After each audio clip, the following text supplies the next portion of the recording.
काही जे चॅनलमध्ये मराठी नाही इतर चॅनलमध्ये हिंदी आणि याच्यात गुजराती माणसाला मारला, कुठच्या गुजराती माणसाला मारला? बाचाबाचीमध्ये समोरचा गुजराती निघाला, इकडचा मराठी निघाला, त्याच्यामध्ये काय गुजरात्यानं मारलं का? केवढे व्यापारी आहेत, अजून तर काहीच केलेलं नाही.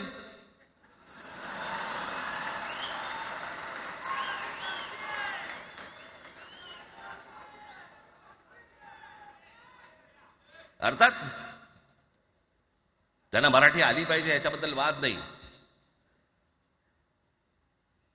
विनाकारण उठसूट काय मारामारी करायची गरज नाही आणि मारायची गरज नाही. पण जर जास्ती नाटकं केली तर कानाखाली आवाज काढलाच पाहिजे तुम्ही. पण चूक त्यांची असली पाहिजे. आणि एका गोष्टीचं लक्षात ठेवा, अशी कधी गोष्ट कराल त्याचे व्हिडिओ काढू नका.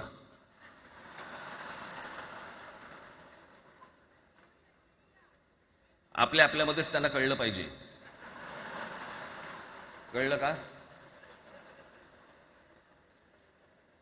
मारणारा कधी सांगत नसतो, मार खाणारा सांगत असतो मला मारला म्हणून. त्यांना सांगू देत. पण याचा अर्थ उठसूट कोणालाही उगाच मारायचं काही कारण नाहीये.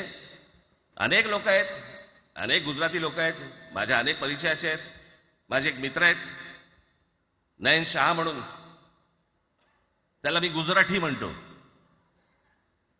तुमचा विश्वास बसणार नाही इतकं अप्रतिम मराठी तर बोलतोच, विनोदाचंही अंग आहे.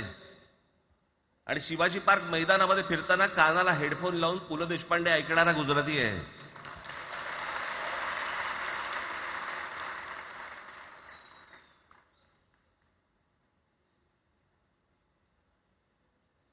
मी मगाशी तुम्हाला सांगितलं की हे मराठीचं बाळकडू, आमच्यासाठी ते बाळकडूच होतं.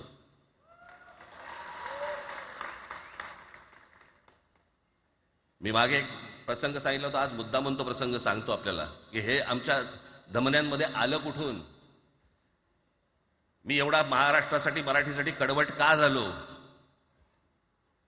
लहानपणापासूनचे अनेक प्रसंग आहेत माननीय बाळासाहेबांबरोबरचे, पण मी एक प्रसंग कधीही विसरणार नाही. आणि तो 1999 सालचा आहे. त्या 1999 साली शिवसेना भारतीय जनता पक्षाची युती सरकार येणार नाही अशी परिस्थिती होती.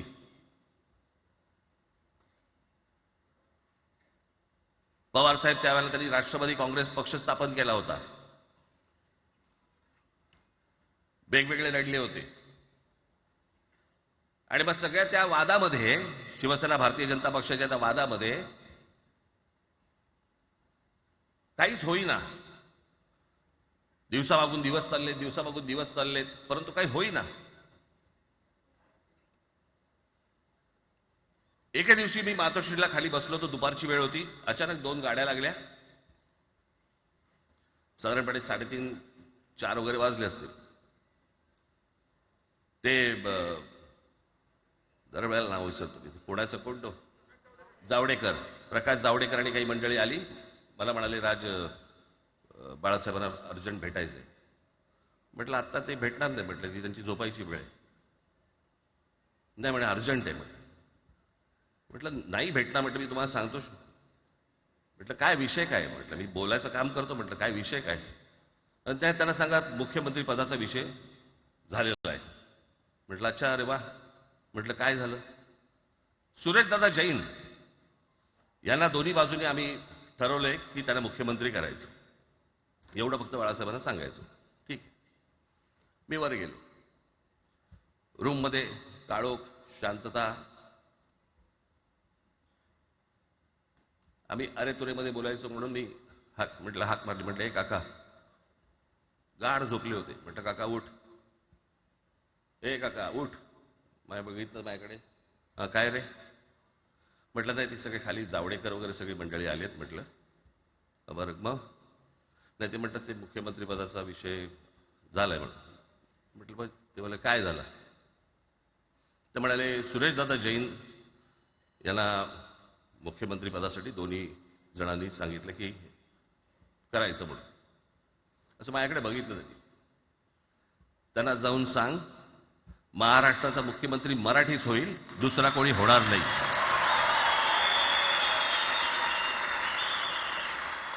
मराठी या एका विषयासाठी मला तिकडे कळलं की या माणसाने सत्तेवर लाथ मारली.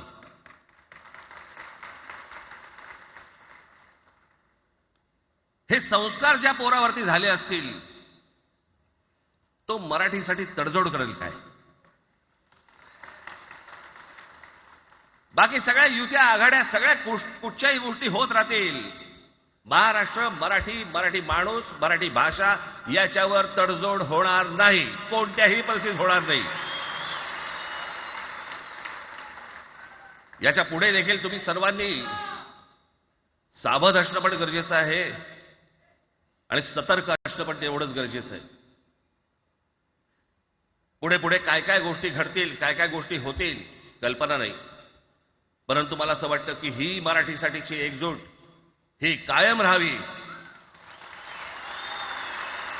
आणि महाराष्ट्रामध्ये सन्माननीय माननीय बाळासाहेबांचं जे स्वप्न होतं ते पुन्हा साकारावं अशी एक आशा, अपेक्षा आणि इच्छा व्यक्त करतो आणि आपल्या सर्वांची मी रजा घेतो. धन्यवाद. जय हिंद, जय महाराष्ट्र.